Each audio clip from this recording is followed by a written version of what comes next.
Ya, dalam video ini saya akan membahas tentang pertanyaan nomor 3, yaitu bagaimana cara untuk menyelesaikan masalah dengan metode eksplorasi geofisika pada salah satu permasalahan yang saya sebutkan di soal nomor 2. Nah, permasalahan yang saya pilih untuk saya bahas ini yaitu tentang untuk mencari air tanah untuk agar kekeringan ini tidak selalu melanda di Bojonegoro.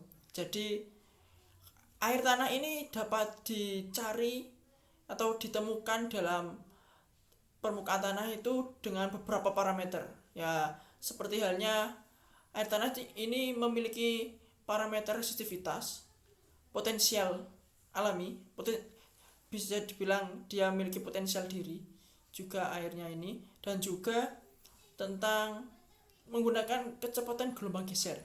Nah, ketiga parameter ini digunakan untuk 3 metode, yaitu untuk yang pertama pada parameter resistivitas, yaitu metode geolistrik yang resistivitas, dan yang kedua itu parameter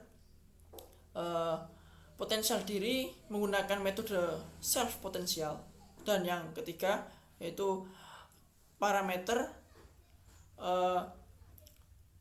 kecepatan gelombang geser menggunakan metode surface wave. Nah, untuk yang pertama, parameter menggunakan metode resistivitas. Di sini caranya itu gimana ya? Kita menggunakan konfigurasi yang telah kita tentukan untuk metode ini, bisa menggunakan konfigurasi selam bersih maupun mapping maupun yang lain. Mungkin bisa menggunakan mapping menurut saya, karena dengan mapping kita ataupun selam bersih juga. Jadi dengan metode ini yaitu cara kerjanya gimana? Ketika kita menginjeksi tanah menggunakan arus listrik, maka di sana akan terjadi adanya namanya tahanan. Tanah ini memiliki tahanan jenis. Jadi resistivitasnya akan kita ketahui, walaupun itu hanya resistivitas semu, tetapi tetap saja itu akan memberikan data yang bagus, karena di sana pasti kita bisa menentukan berapa nilai rata-rata nilai resistivitas pada air. Nah, karena setiap batuan atau setiap jenis bahan itu memiliki resistivitas masing-masing, di mana air ini memiliki resistivitas yang kecil, karena dia termasuk salah satu fluida yang dapat menghantarkan listrik dengan baik. Lalu untuk yang kedua itu kita bisa menggunakan self potensial, yaitu metode potensial diri. Dengan metode ini yaitu metode pasif, karena kita tidak menginjeksikan apapun di dalamnya, kita hanya memanfaatkan potensial alam, di mana potensial alam ini untuk air, untuk fluid air tanah itu memiliki nilai yang negatif. Bisa dibilang pada saat kita merepresentasikannya dalam bentuk map peta berwarna, itu pada warna yang biru tua ataupun biru muda ataupun ungu seperti itu.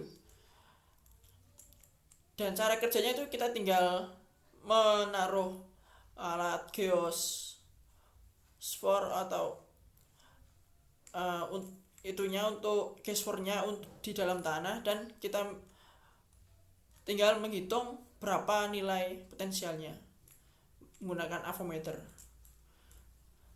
Lalu yang terakhir yaitu kita menggunakan metode surface wave, di mana metode ini memanfaatkan kecepatan gelombang geser. Nah, bagaimana bisa kecepatan gelombang geser bisa menentukan air?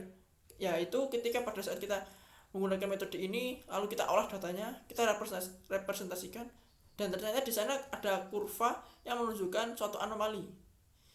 Ketika kurvanya entah itu naik ataupun turun, tetapi terdapat di tengah-tengahnya itu ada penurunan atau kenaikan yang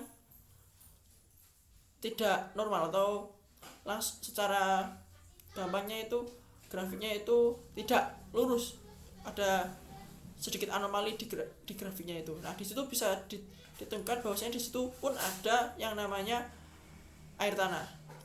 Jadi itu tadi ada 3 metode yang bisa digunakan untuk menentukan uh, air tanah, mengeksplor air tanah di daerah Bojonegoro ataupun di daerah lainnya.